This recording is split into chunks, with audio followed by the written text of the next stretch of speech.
Blair house एक ऐसा haunted house जिसके बारे में शायद हर कोई जानता है। मतलब इसको लेकर एक पूरा सीजन, एक पूरा शो बना था और आज हम उसी के बारे में डिस्कस करने वाले हैं। जिसको भी लगता है कि हॉन्टेड चीज़ें असली नहीं होती, भूत प्रेत स्पिरिट्स आत्माएं ये सब फेक होता है, तो उसको ये वाली वीडियो ज़रूर देखनी चाहिए, क्योंकि इस वाली वीडियो में आपको पता चलेगा कि ये सब फेक नहीं होता विद प्रूफ। तो ये वाली वीडियो बहुत ज़्यादा इंटरेस्टिंग और बहुत ज़्यादा आंखें खोल देने वाली वीडियो होने वाली है, तो इसको आखिरी तक ज़रूर देखना। ब्लेयर हाउस की कहानी का सेंटर है एक लड़की, एमिली। कहानी के मुताबिक एमिली यहाँ कई साल पहले रहती थी, लेकिन एक अजीब और ट्रेजिक इंसिडेंट के बाद उसका पता ही नहीं चला। और कहा जाता है कि एमिली के गायब होने के बाद उसकी आत्मा आज तक उसी घर के अंदर बसी हुई है। उसको शांति नहीं मिल पाई और अब वहीं उसी घर के अंदर वो भटक रही है। लोगों के मुताबिक यहाँ पर उन्होंने कई बार अजीब आवाज़ें सुनी हैं, कुछ परछाइयाँ देखी है और पैरानॉर्मल एक्टिविटीज़ रिपोर्ट करी हैं। इसी वजह से घोस्ट रिसर्च सोसाइटी की टीम ने ब्लेयर हाउस में जाके साइंटिफिक टूल्स के साथ इन्वेस्टिगेशन करने का फैसला किया, ताकि सच्चाई को सामने लाया जा सके।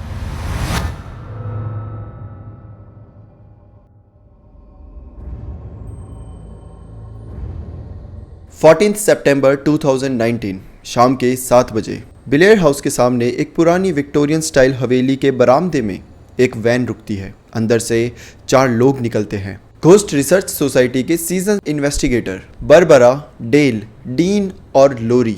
इनके हाथों में सिर्फ टॉर्चेज नहीं बल्कि पैरानॉर्मल इन्वेस्टिगेशन के मोस्ट एडवांस्ड टूल्स होते हैं। बरबरा एक KII EMF मीटर निकालती हैं जो मैग्नेटिक फील्ड के सडन फ्लक्चुएशंस को रिकॉर्ड करता है।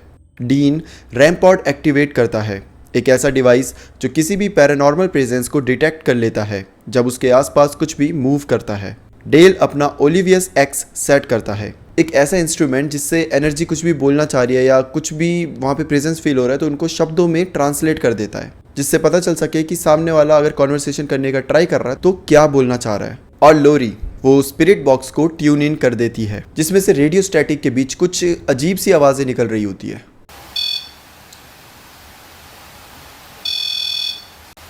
Do you recognize someone in this room? वो लोग इस मिशन के लिए फुल लॉकडाउन मोड में जा रहे थे, यानी कि ना तो वो बाहर जा पाएंगे ना ही बाहर से कोई लोग अंदर आ पाएंगे।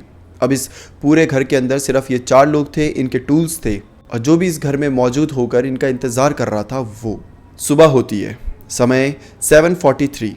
ब्लेयर हाउस के एक डार्क हॉलवे में सब कुछ शांत था। टीम के मेंबर्स अभी उठ ही रहे थे, सिर्फ बरबरा जगी हुई थी, अपने ऑडियो रिकॉर्डर्स की रिकॉर्डिंग रिव्यू कर रही थी। उस वक्त उसने एक औरत की आवाज़ सुनी, बिल्कुल हॉलवे के बीच से। पहले बरबरा को लगता है कि लोरी शायद अपने हस्बैंड के साथ फ़ोन पर बात कर रही होगी। थोड़ा सा समय बीतता है और वो लोरी से इसी बारे में पूछती है कि तुम हस्बैंड से क्या बात कर रही थी वहाँ पे इतनी ज़ोर ज़ोर से।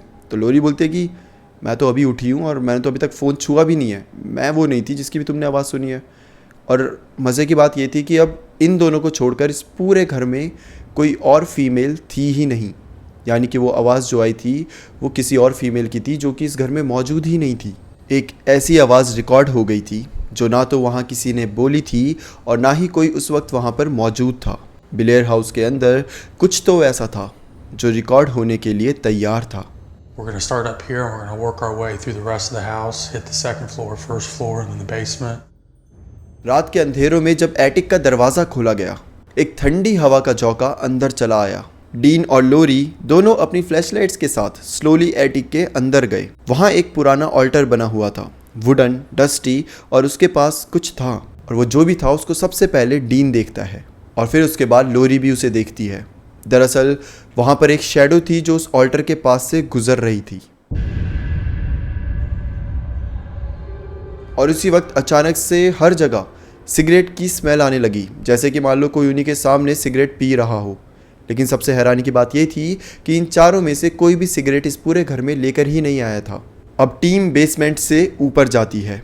टीम ने दूसरे फ्लोर पर कदम रखा। एक पुराना दरवाज़ा जो लगता था कभी बंद ही नहीं हुआ है, उसके सामने जाकर अब पूरी टीम खड़ी हो जाती है। बरबरा ने धीरे से दरवाजे पर नॉक किया, वो भी 3 बार, ताकि किसी को पता चले कि कोई वहाँ पर है। और थोड़ी ही देर बाद एक हल्की सी आवाज़ सुनाई देती है, जैसे कोई अंदर से सॉफ्टली जवाब दे रहा हो।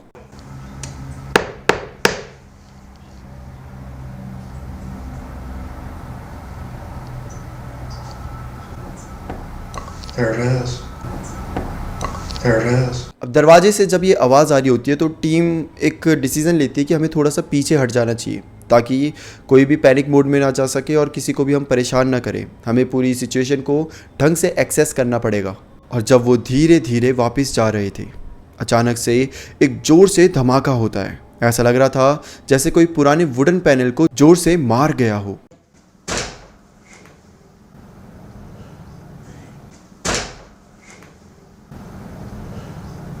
और उस धमाके के तुरंत बाद एक अजीब सी हंसी की आवाज़ सुनाई दी जाती है, हल्की पर डरावनी। ऐसा लग रहा था जैसे कोई उनका मजाक उड़ा रहा हो। उस हंसी की आवाज़ सुनकर 1 मिनट के लिए तो सबके अंदर डर छा गया था। वो हंसी की आवाज़ बेहद डरावनी थी और सबको पता चल चुका था कि जिस घर में इन्वेस्टिगेट करने आए हैं वो रियल में हॉन्टेड हाउस था। अब बहुत ज़ोर ज़ोर से किसी चीज़ के ठोकने की आवाज़ आ रही थी और हंसने की आवाज़ आ रही थी। ये पूरा माहौल इतना डरावना हो चुका था कि टीम डिसाइड करती है हमें वापस से बेसमेंट में जाना चाहिए और वहीं चलकर पूरी सिचुएशन को हैंडल करना चाहिए और फिर सोचना चाहिए कि आगे क्या किया जाए।